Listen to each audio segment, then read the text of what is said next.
Dr. Shavit, please.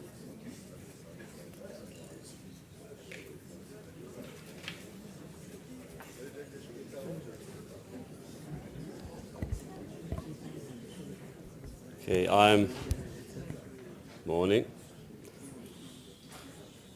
I'm obviously in a bit of a state of disadvantage to be the next speaker following Asha, who is actually the only person in the world who corrects both my English and my Hebrew grammar. So that's not easy.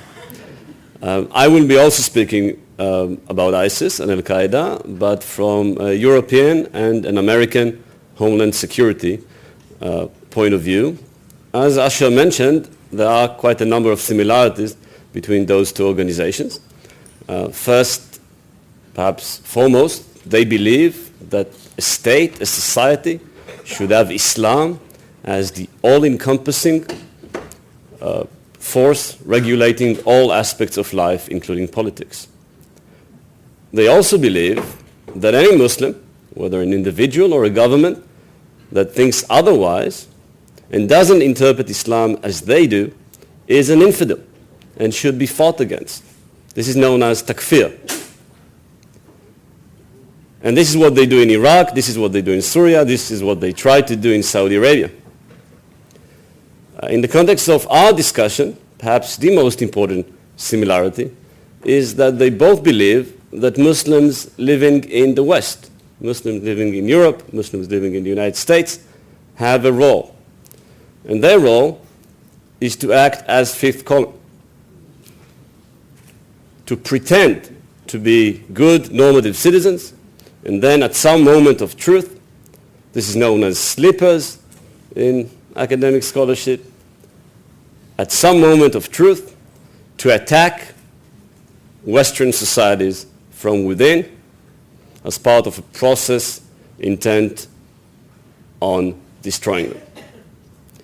Now, this in itself is obviously a formidable challenge, but what makes it even more complicated are a number of factors that I would like to survey very briefly.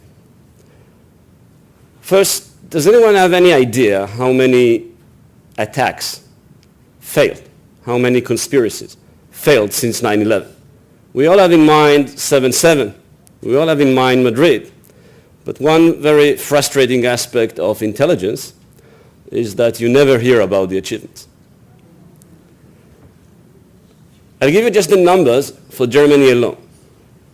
In Germany alone, since 2001, more than 110 individuals have been convicted for conspiring as part of Al-Qaeda, ISIS, and other Islamist-led attacks. That's not arrested, not charged, convicted. And all these people had very great ambitions in mind. It wasn't about killing a few individuals. It was about bringing down airports, train stations, the Big Ben, the Queen, Eiffel Tower. It's a long list. From a security point of view, the obvious question asked is, what is the thing that is common to all those young people who live in Europe and are being recruited to act as explosives? What unites these people? And any intelligence organ wishes to profile these people because that's the only way to address the challenge. The problem is that this is not so easy to do. You often hear the explanation that these people are disaffected, disgruntled, that they are poor, that they are sexually deprived. It's a list, but none of it is factually true. Some are married, some are single, some come from good homes, some come from bad homes, some are radicalized at a young age, some at a late age. We actually know almost nothing that is common to them, aside of the fact that they are young, usually male, and at some point in their lives, for some reason, they adopt the ideology that says a good Muslim is a Muslim who kills Westerners. So it's very hard to profile these people, and this creates the next challenge. which is, given that the only thing we know about them is that they are Muslim and they are young, and given that no intelligence force, no security organization can work without profiling, then the profiling is reduced to those people being young and Muslim. And if you're young and Muslim, you will see those eyes spying on you in airports and train stations. Now, 99.9% of Muslims living in Europe are decent, law-abiding citizens.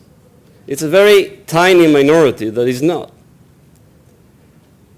But because 99.9 are good and 0.1 are not, but 100% of non-Muslims are, for obvious reasons, not potential Al-Qaeda affiliates, it is only Muslims who are being spied on. Meaning that a very evil, vicious circle is being created. People are being suspected for no reason. That creates, obviously, sentiments of antagonism. Those sentiments enlarge the vicious circle itself. They enlarge the potential for future recruitment. Another problem. There is no way to treat this challenge without, at least in some respect, to some extent, limiting individual freedoms. You can't have 100% freedom of speech. You can't have 100% freedom of religion when your society faces such formidable challenges. But if you impede on those freedoms, have you not destroyed, at least to some extent, the very same thing that Al-Qaeda and ISIS are set to destroy? Have they not already won to some degree? That is a problem. Finally, perhaps the biggest problem is that much of this concentrates on a gray zone. You know, you often hear people saying, why does Europe sleep? Why do they allow people to preach in mosques that Christians and Jews must be killed?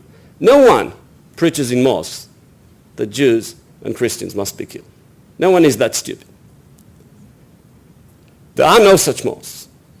But there are mosques in Europe where the propaganda, the dawah, is hateful.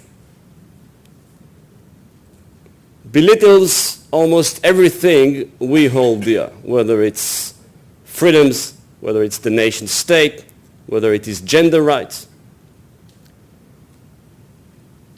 And it is conceivable, and in fact, it has been empirically proven, that people who go to those mosques, people who attend those mosques, are more likely to become radicalized. That, of course, makes sense. So should those mosques be shut down because of being hateful? Now, the easy answer would be, of course, yes. There's a threat, and when there is such a threat, you have to sometimes sacrifice things that you hold dear. And David Cameron, is very, very close to the elections, indicated that this is exactly what he's going to do. That he does not going to allow the gray zone. He does not going to allow hateful speech in England. But even that is more complicated than it seems. And I'll explain very briefly why. To make my life more interesting, the mosques I study, where I do my field research, are the Salafi mosques. Are those mosques where when you enter the hall, there is the loudspeaker saying, and never be friends with a Jew. And I think I can safely say I've been to most of these in Europe and sat with most of their imams.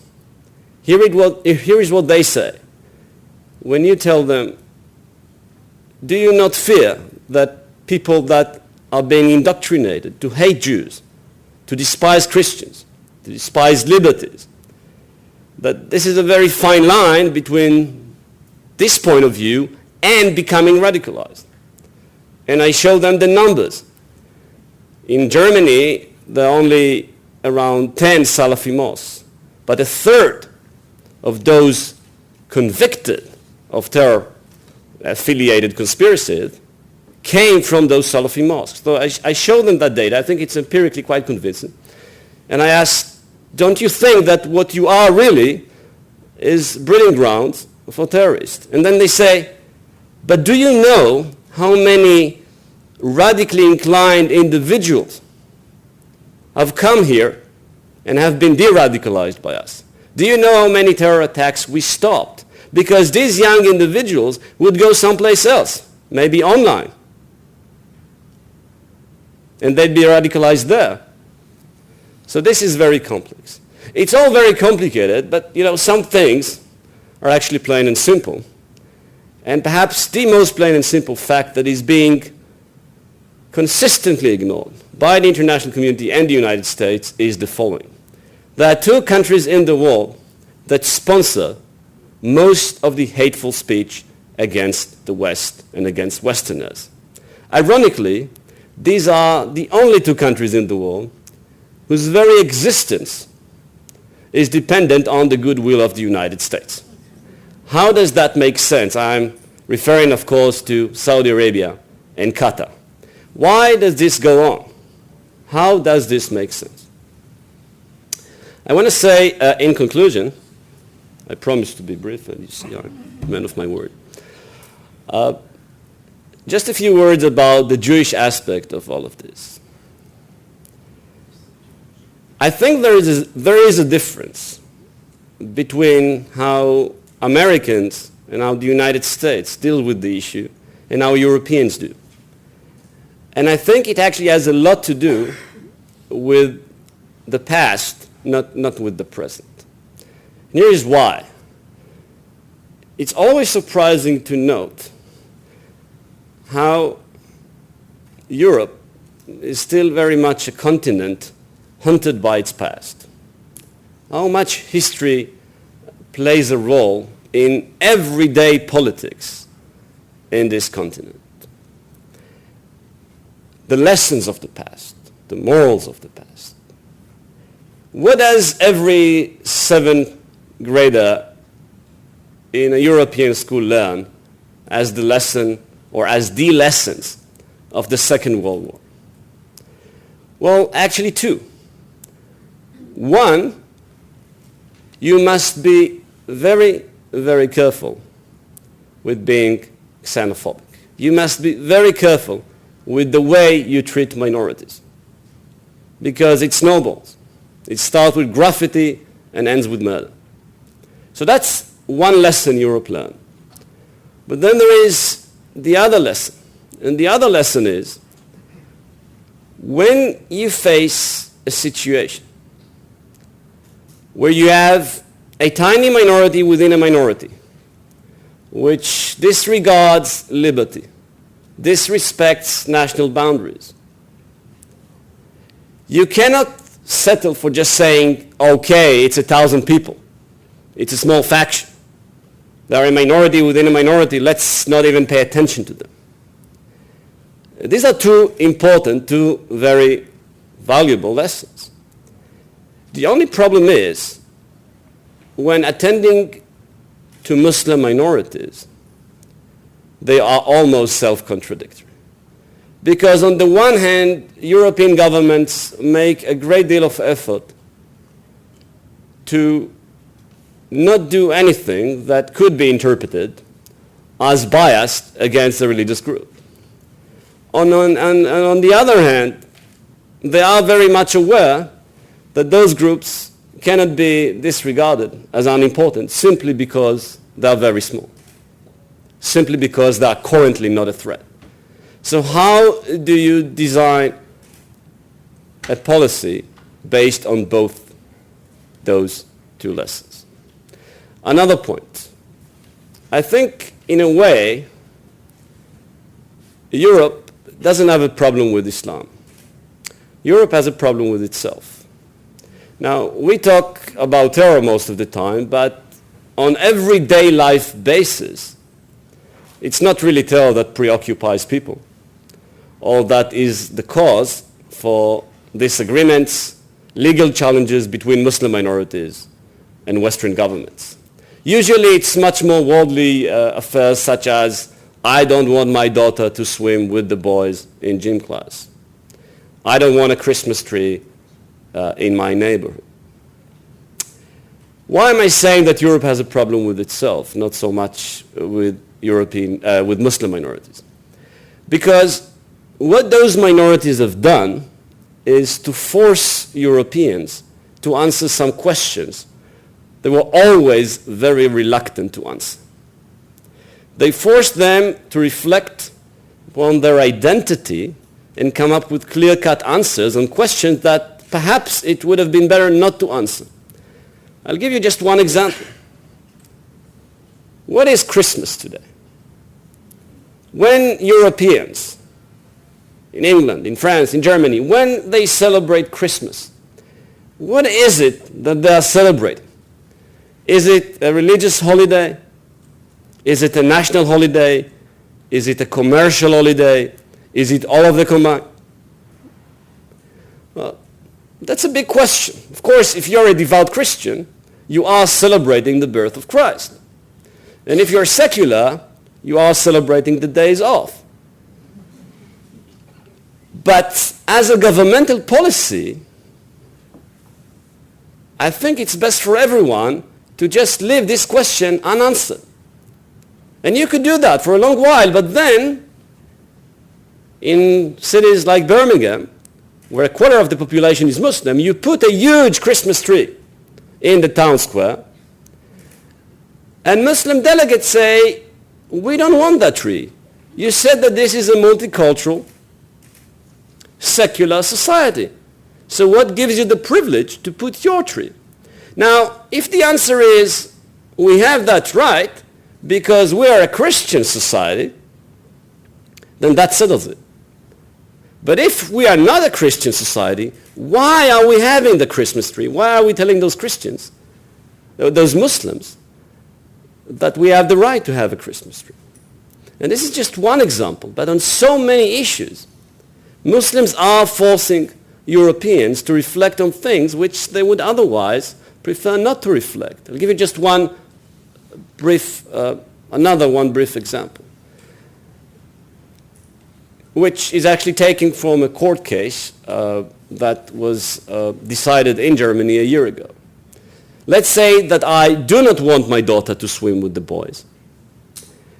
And I say it's because it's not modest and because wearing a bikini is not right in accordance with Islam. And then the court says this is a form of imposing very backward concepts of gender on young women. They do not choose this opinion. This is imposed on them by the feminists. Let's say that this is correct. Can we safely say that when girls wear bikinis, they do so always of their free will? That there is no social imposition, no social indoctrination? So all these questions are actually not that easy to answer, and Muslims again and again challenge European societies in ways that force European courts, European governments, European politicians to answer those questions. And a very final point.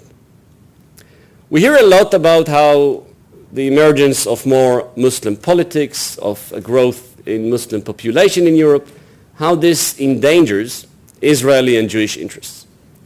And I think most French Jewish olim who come here list as one of the motivations the fact that they are afraid of Muslims, that it is not as easy to be a Jew in Paris today as it was 20 years ago. This is maybe true and maybe not true, but I want to point to you to a great irony of history, a really great one. The future of Judaism in Europe is entirely dependent today on the future of Islam. The levels of religious freedom that Jews will enjoy in Europe in years to come are entirely dependent on the levels of freedom that Muslims will enjoy. And the reason is actually quite simple. We all heard about the law against the headscarf enacted in France in 2004. Well, France never enacted a law against the headscarf, never. The legislation that Jacques Chirac approved at the time was against the wearing of any religious signs, visible religious signs, in public schools. And this means that today in a French school, you cannot wear the hijab, but you can't also wear a kippah. When some 3 years ago, a German administrative court made it impossible for a while to circumcise children in Germany, this was a Muslim-related incident. And of course it would have affected many more Muslims than Jews, because simply there are many more Muslims in Germany than Jews. But this was a Jewish problem, just as it was a Muslim problem. And ironically, of course, the German government corrected this mistake, if it was one, based on the protests of Jews, not of Muslims. There are now a lot of arguments against halal butchering, because it causes animals gratuitous pain. Well, if you can butcher it the halal way, you can butcher it also the kosher way. And this list goes further. I will stop here, of course. I also have to apologize. I don't know how long this is still going to last, but there is a very distinguished group of Chinese businessmen that I have to speak to at 10:30.